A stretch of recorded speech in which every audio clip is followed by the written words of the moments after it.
Մինչ համացանցը հեղեղվում է միայնակ դեպի ունայնությունը քայլող այս պինգվինի կադրերով,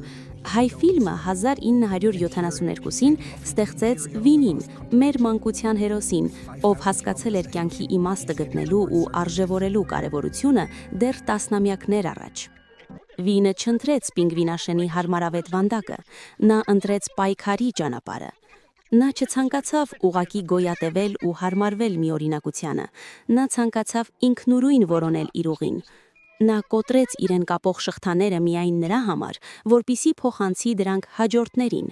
իբրև փորձությունները հաղթահարելու ու կապանքներից ազատվելու խորհրդանիշ։ Դաս, որը մեզ ժառանգել էին դեռ մանկությունից։ Միլիոնավոր մարդիկ իրենց սոցցանցերի էջերում հարցնում են, բայց ինչու է նա գնում դեպի միայնություն։ Այդ ինչուի պատասխանը մեզ փոխանցել են մանկության սիրելի մուլտֆիլմից։